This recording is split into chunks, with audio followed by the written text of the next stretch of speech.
Assalamualaikum warahmatullahi wabarakatuh. Di sini kami akan menjelaskan analisis materi polimorfisme kelompok kami, yaitu kelompok 8, yang disusun oleh Sulis Bertergis Ramos dengan NIM akhir 3019, Fionela Fernanda Putri dengan NIM akhir 3021, Ana Alvarez dengan NIM akhir 3036, Felicia Ravana Zarina dengan NIM akhir 3043, dan Ariel Bahtiar dengan NIM akhir 3086.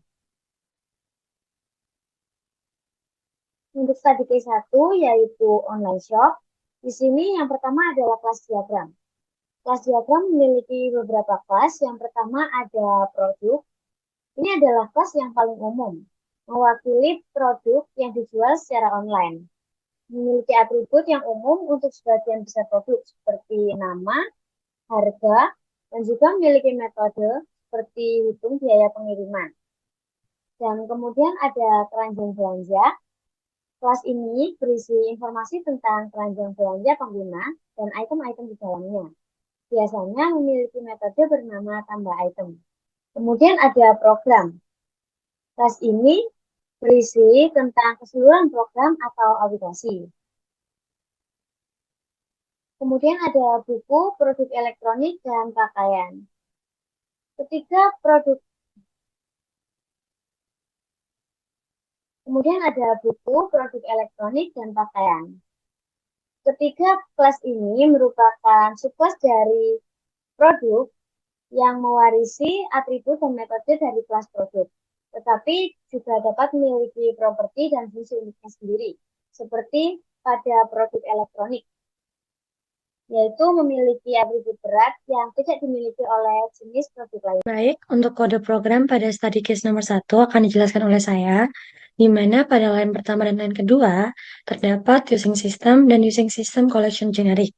Di mana di using system ini, baris ini nantinya mengimpor namespace system yang berisi tipe-tipe dasar dan tipe-tipe dasar tersebut akan mendefinisikan tipe-tipe data nilai dan referensi yang umum digunakan. Uh, Selain itu, yang using system collection generic, nantinya baris ini mengimpor namespace system collection generic yang berisi antarmuka dan kelas-kelas yang mendefinisikan koleksi generik. Nah, jadi selanjutnya di line nomor 4 terdapat superclass kelas produk. Nah, baris ini nantinya mendefinisikan sebuah kelas bernama salah. Oke.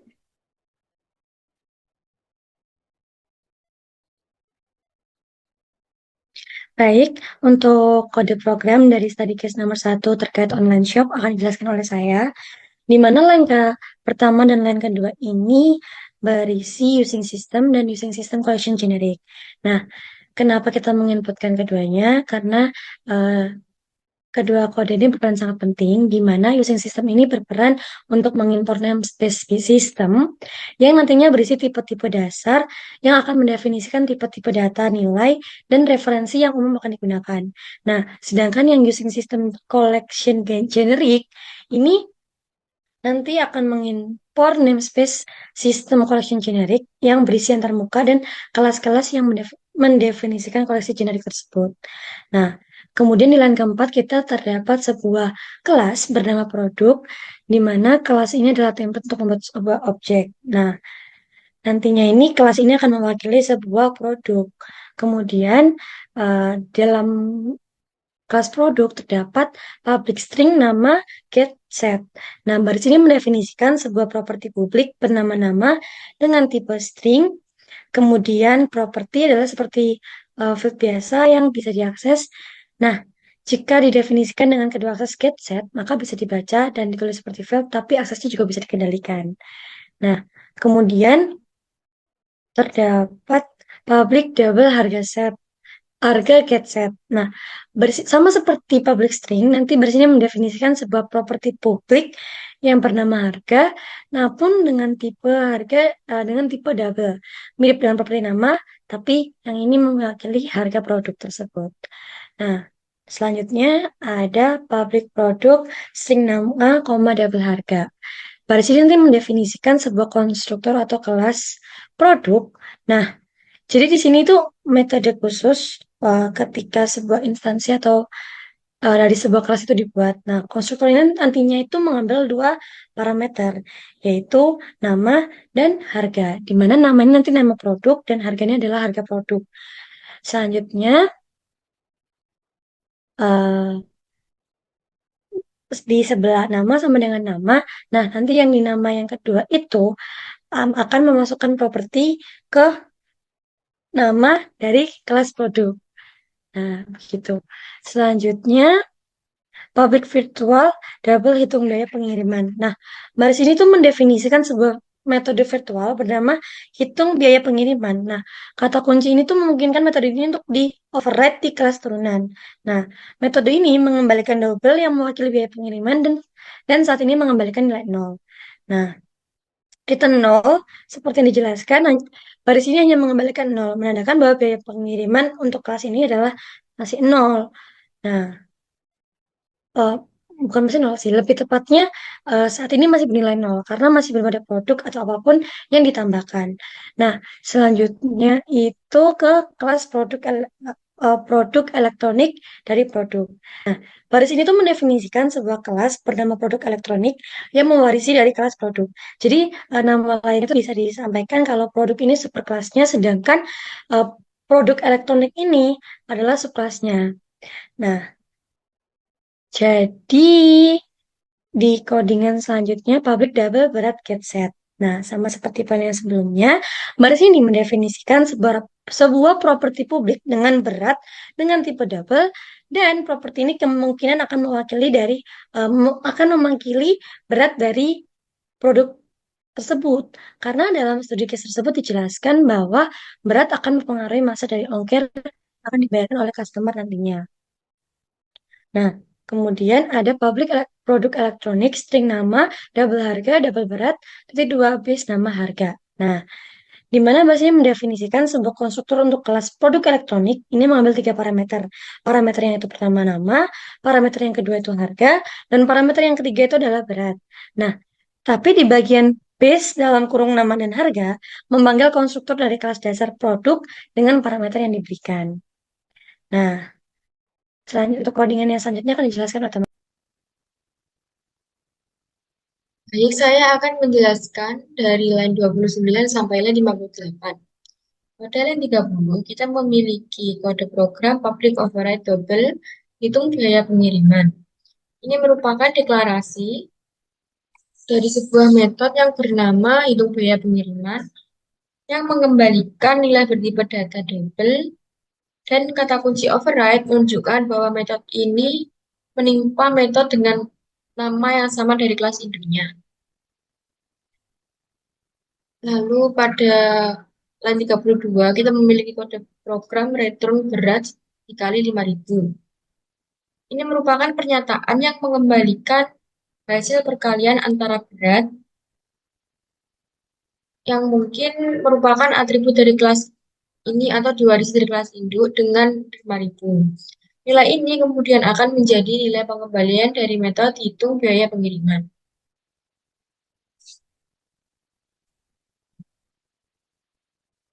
Lalu pada line 36 kita memiliki kode program kelas pakaian produk. Ini merupakan deklarasi dari kelas pakaian yang merupakan turunan dari kelas produk. Selanjutnya, pada line 38, yaitu publik pakaian string nama, double harga, base nama, harga. Ini merupakan konstruktor untuk kelas pakaian. Konstruktor ini menerima dua parameter, yaitu nama yang bertipe string dan harga yang bertipe double. Kemudian memanggil konstruktor dari kelas induk dengan meneruskan nilai nama dan harga. Pada line 40, public override double hitung biaya pengiriman. Seperti pada kelas induk, ini merupakan deklarasi untuk metode hitung biaya pengiriman yang menimpa metode dengan nama yang sama dari kelas induknya. Kemudian pada line 42 terdapat return 10.000. Ini merupakan pernyataan yang mengembalikan nilai 10.000. Artinya biaya pengiriman untuk produk pakaian adalah tetap 10.000. Lalu terdapat kelas buku produk pada line 46. Ini merupakan deklarasi kelas buku dari turunan kelas produk.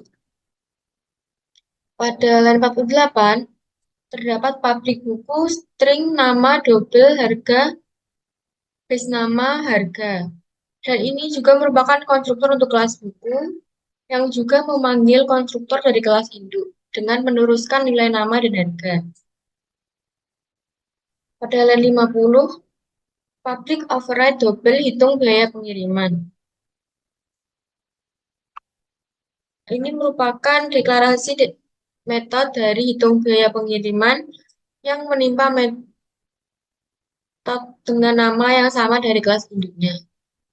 Pada line 52, terdapat return 5.000 yang merupakan pernyataan mengembalikan nilai 5.000.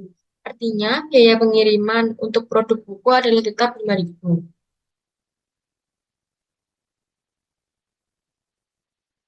Lalu pada line 56, terdapat kelas keranjang belanja. Itu merupakan deklarasi dari kelas keranjang belanja. Dan pada line 58 terdapat private list produk item. Merupakan deklarasi sebuah atribut item yang merupakan sebuah list atau daftar dari objek-objek yang bertipe produk. Ini berarti keranjang belanja memiliki kemampuan untuk menyimpan objek-objek yang merupakan turunan dari kelas produk. Baik, line selanjutnya akan dilanjutkan oleh teman saya. Kemudian pada kelas keranjang belanja. Pada pabrik keranjang belanja adalah deklarasi konstruktor untuk kelas keranjang belanja. Konstruktor ini dipanggil ketika objek keranjang belanja dibuat. Di dalam konstruktor ini, sebuah objek list baru dari tipe produk dibuat dan diinisialisasi. Sehingga ketika objek keranjang belanja dibuat, daftar item akan digunakan. Kemudian pada variabel item new list produk, dalam variabel ini, item diinisialisasi sebagai objek baru dari kelas list dengan parameter produk. Jadi, daftar item sudah siap digunakan setelah konstruktor dipanggil. Kemudian ada public void tambah item yang digunakan untuk menambah item baru ke dalam keranjang belanja. Metode ini merupakan satu parameter item yang digunakan objek dari kelas produk yang akan ditambahkan ke dalam daftar item keranjang belanja. Kemudian untuk this item, add item, digunakan untuk menambah objek item produk baru di dalamnya. Dan kemudian ada public double, hitung total harga. Digunakan untuk menghitung total harga dari semua produk dalam keranjang belanja. Metode ini mengembalikan nilai bertipe double, yaitu total harga dari semua produk. Dan kemudian untuk double total harga diinisialisasi dengan nilai 0. Ini akan digunakan untuk menyimpan total harga semua produk. Untuk for each var item in this item adalah loop for each yang digunakan untuk mengulangi setiap elemen dalam daftar item, yaitu seperti daftar produk dalam keranjang belanja. Dan total harga plus sama dengan item harga untuk harga setiap produk ditambah ke variabel total harga, item harga, mengakses harga setiap produk dalam daftar item. Dan kemudian return total harga, yaitu setelah loop selesai, nilai total harga yang telah dihitung dikembalikan sebagai hasil dari metode hitung total harga. Dan public double total biaya pengiriman. Ini merupakan metode yang digunakan untuk menghitung total biaya pengiriman dari semua produk dalam keranjang belanja. Metode ini juga mengembalikan nilai bertipe double, yaitu total biaya pengiriman dari semua produk. Kemudian ada double total biaya pengiriman sama dengan 0. Untuk double biaya pengiriman sama dengan 0, yaitu variabel total biaya pengiriman diinisialisasi dengan nilai 0. Ini akan digunakan untuk menyimpan total biaya pengiriman semua produk. Dan for each file item in this item merupakan loop for each yang digunakan untuk mengulangi setiap elemen dalam daftar item. Mirip dengan loop yang digunakan dalam metode hitung total harga.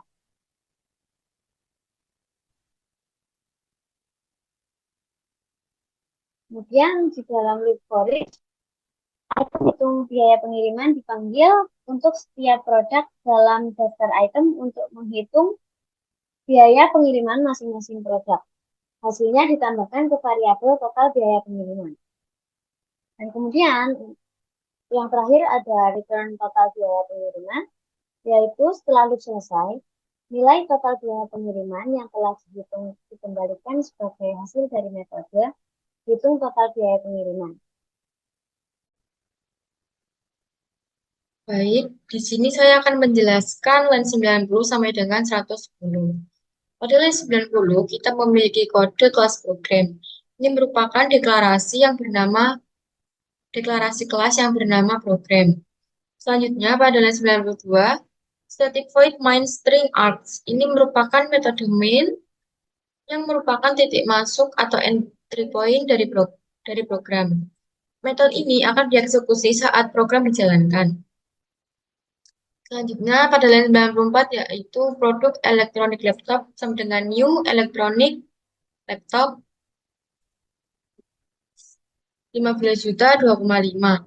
Ini merupakan deklarasi dan inisialisasi objek laptop dari kelas produk elektronik dengan menggunakan konstruktor yang menerima 3 parameter, yaitu nama, harga, dan berat. Selanjutnya, pada line 95 kita memiliki pakaian kaos sama dengan new pakaian kaos 100.000. Ini juga merupakan deklarasi dan inisialisasi objek kaos dari kelas pakaian dengan menggunakan konstruktor yang menerima 2 parameter, yaitu nama dan harga.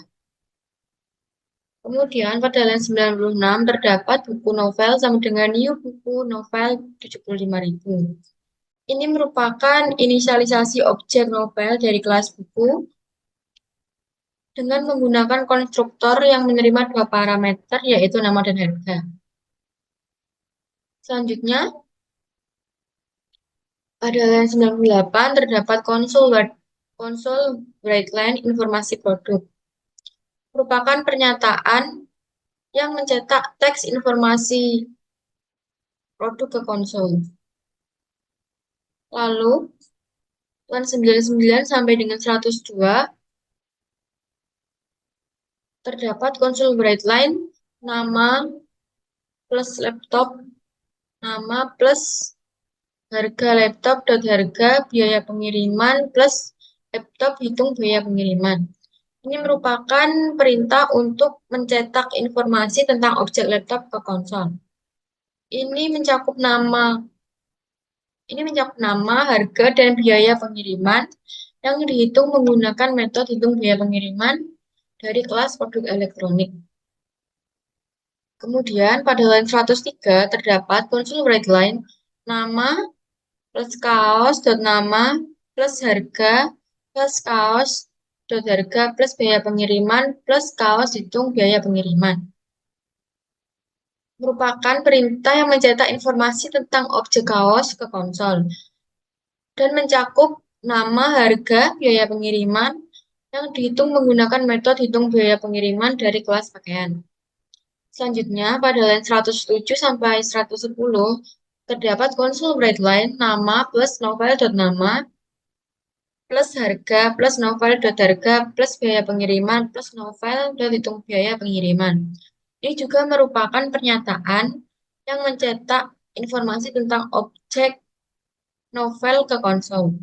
Ini mencakup nama, harga, dan biaya pengiriman yang dihitung menggunakan metode hitung biaya pengiriman dari kelas. Selanjutnya akan dijelaskan oleh teman saya. Pada line 112 terdapat codingan keranjang belanja, keranjang sama dengan new keranjang belanja dalam kurung kurva. Oke, jadi baris ini tuh membuat sebuah objek baru dari kelas keranjang belanja dan menyimpannya dalam variabel keranjang. Jadinya ini tuh menggunakan konstruktor default dari kelas keranjang belanja untuk membuat objek baru. Gitu. Nah, nantinya di keranjang tambah item laptop, keranjang tambah item kaos, keranjang tambah item novel adalah sebuah objek dari kelas tersebut mewakili produk seperti dari produk elektronik. Misalnya, keranjang tambah item laptop berarti dia dari produk elektronik gitu. Sedangkan kalau kaos dia dari pakaian dan novel dari buku gitu. Lalu em, kemudian begitu pula dengan line 112, 113, 114, 115. Nah, kemudian di line 117, double total harga sama dengan keranjang, titik hitung total harga, console write line, total harga dalam keranjang belanja, bla bla bla, ditambah total harga. Nah, jadi di sini tuh konsol Fedline bla bla bla bla bla itu baris ini nantinya bertugas untuk mencetak total harga yang telah dihitung sebelumnya dalam konsol. Nah, terdapat pesan total harga dalam keranjang belanja dan nantinya diikutin oleh variabel dari total harga tersebut. Begitu. Nah, untuk codingan selanjutnya akan dijelaskan oleh teman saya. Dan kemudian yang terakhir ada program yang bertanggung jawab untuk menampilkan informasi kepada pengguna, yaitu double total harga sama dengan keranjang dot hitung total harga, yaitu mendeklarasikan dan menginisialisasi variabel total biaya pengiriman dengan nilai yang dihitung dari panggilan metode hitung total biaya pengiriman pada objek keranjang. Objek keranjang mungkin merupakan instans dari kelas keranjang belanja atau kelas serupa yang memiliki metode hitung total biaya pengiriman untuk menghitung total biaya pengiriman. Dan kemudian untuk konsol write lainnya untuk mencetak total biaya pengiriman dalam keranjang belanja ke konsol. Dan yang kedua ada double total biaya pengiriman, yaitu mendeklarasikan dan menginisialisasi variabel total pembayaran dengan nilai yang merupakan jumlah dari total harga dan total biaya pengiriman. Dengan console write line untuk mencetak total pembayaran yang harus dibayarkan ke konsol. Kemudian konsol get line. Baris ini menunggu hingga pengguna menekan tombol enter pada keyboard sebelum menutup aplikasi. Ini digunakan agar konsol tidak langsung ditutup setelah mencetak hasilnya, sehingga pengguna memiliki waktu untuk melihat hasil sebelum aplikasi selesai. Selanjutnya saya akan menjelaskan study case nomor 2. Yang pertama adalah kelas diagramnya. Kelas diagramnya memiliki 4 kelas, yaitu rekening sebagai superkelas, rekening tabungan sebagai subkelas, rekening giro sebagai subkelas, dan kelas program. Kemudian saya akan menjelaskan programnya. Yang pertama saya membuat kelas rekening yang akan digunakan sebagai superkelas. Kelas rekening memiliki 2 atribut, yaitu atribut nama yang akan digunakan untuk menyimpan nama pemilik akun, atribut saldo yang digunakan untuk menyimpan saldo pemilik akun. Atribut nama memiliki getter dan setter untuk mengakses dan menetapkan nilai dari atribut nama. Atribut saldo hanya memiliki getter untuk mengakses nilai dari atribut saldo. Dan konstruktor rekening dengan menggunakan parameter nama. Kelas rekening memiliki 3 metode, yaitu yang pertama adalah metode penyetoran. Metode ini digunakan untuk menambahkan jumlah tertentu ke saldo rekening. Yang kedua adalah metode penarikan. Metode ini digunakan untuk mengurangi saldo dengan jumlah tertentu jika saldo mencukupi. Jika tidak mencukupi, akan menampilkan pesan saldo tidak cukup. Yang ketiga adalah metode cek saldo. Metode ini digunakan untuk menampilkan saldo dari pemilik akun. Selanjutnya saya membuat subkelas, yaitu kelas rekening tabungan. Kelas rekening tabungan akan mewarisi dari superkelas rekening dan memiliki atribut tambahan, yaitu bunga. Konstruktor rekening tabungan menggunakan parameter nama dan bunga, lalu memanggil konstruktor dari superkelasnya dengan menggunakan base parameter nama. Kemudian Metode penyetoran di override untuk menambahkan bunga ke nilai saldo setelah penyetoran. Selanjutnya saya membuat subclass lagi yaitu kelas rekening giro. Kelas ini juga mewarisi dari superkelas rekening dan menambahkan atribut limit penarikan.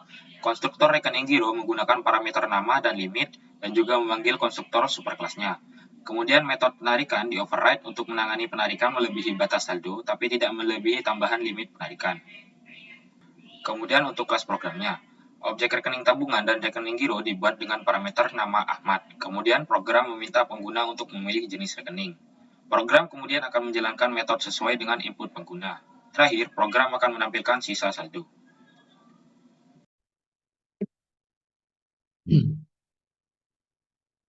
Assalamualaikum warahmatullahi wabarakatuh. Nama saya Anak Faris Trisno dengan NIM 336.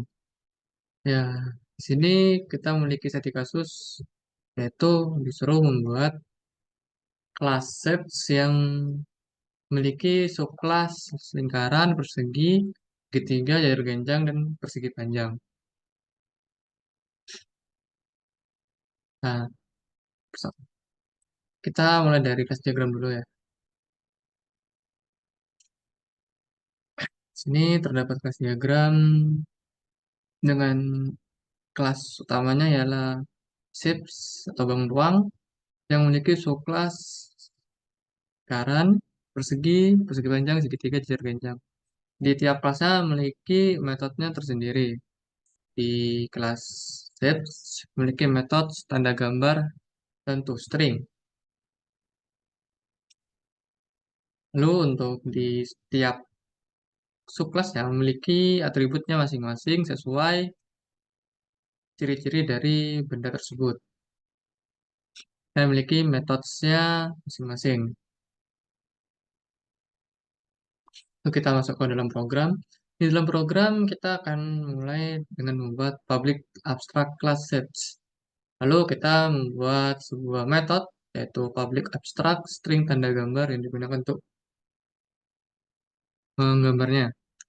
Lalu kita memiliki public fitur string to string untuk return string bangun datar get type t9.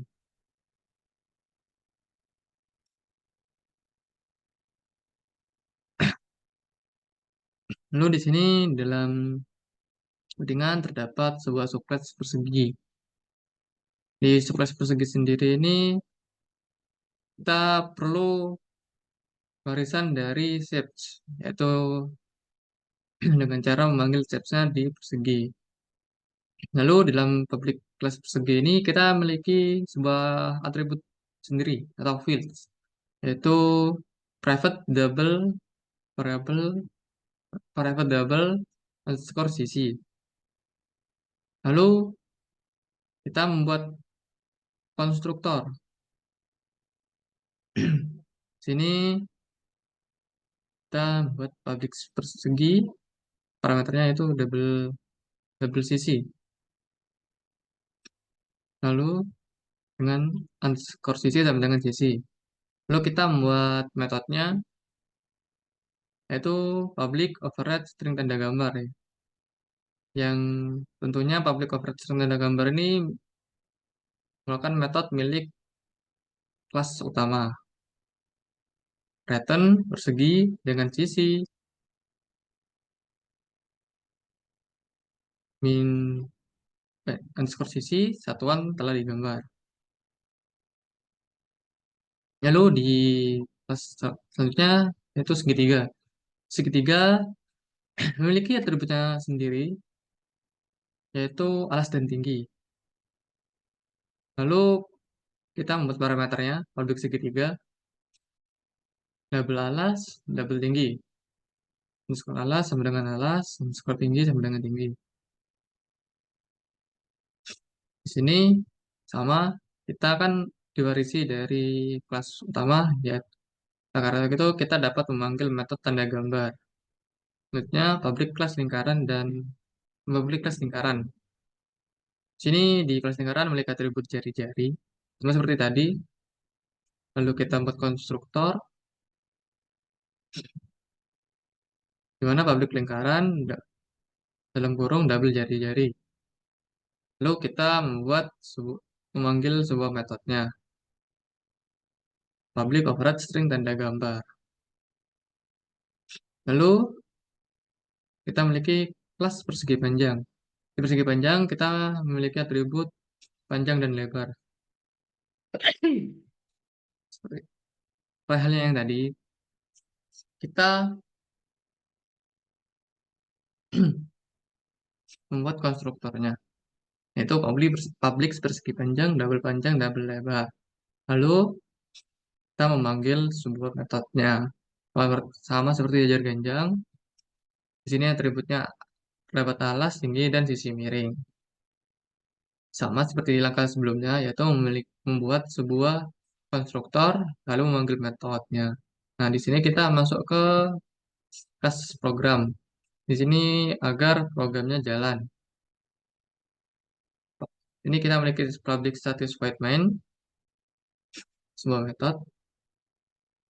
Lalu di dalamnya tuh ada set list, lalu set sama dengan new shapes, yang artinya di sini kan list kosong, nanti diberi sebuah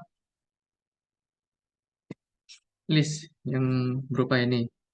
Di sini agar kita tuh tidak perlu memanggil satu-satu, seperti kayak misalnya tuh segitiga, segitiga, lalu variabel segitiga sama dengan new segitiga. Terus lingkaran, nah itu kan panjang sih. Nanti jadi di sini langsung jadi satu aja. Terus ini kita kan tadi ini ada anu nih di persegi kayak variabel variabel underscore sisi. Nah di sini nih kita ngisinya tuh dengan 5, lalu untuk segitiganya kan alas dan tinggi 3 dan 4, jari-jari untuk lingkaran jari-jarinya 2, persegi panjang lebar kali panjang ya. Panjang kali lebar 6 dan 4, lalu jajar ganjang atas atas bawah dan sisi alas dan tinggi dan sisi miringnya tuh 4 3 5. Lalu di sini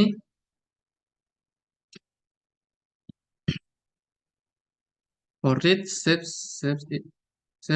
in shapes. Sini kan variabel barunya kan shapes. Jadi shape in shapes. Ya, kok gitu ya. Nah, di sini tuh buat ngeprint console line underscore string shapes variable shapes, lalu tutup string dan tutup kurung, lalu kita console line shapes dan metode tanda gambar, lalu console line. Coba kita langsung run saja. Nah, di sini outputnya seperti tera ya. Persegi, pada kelas persegi, persegi dengan sisi 5 satuan telah digambar. Sisi ketiga, ketiga dengan alas 3 satuan dan tinggi 4 satuan telah digambar. Cara lingkaran dengan jari-jari 2 satuan telah digambar. Seperti itu.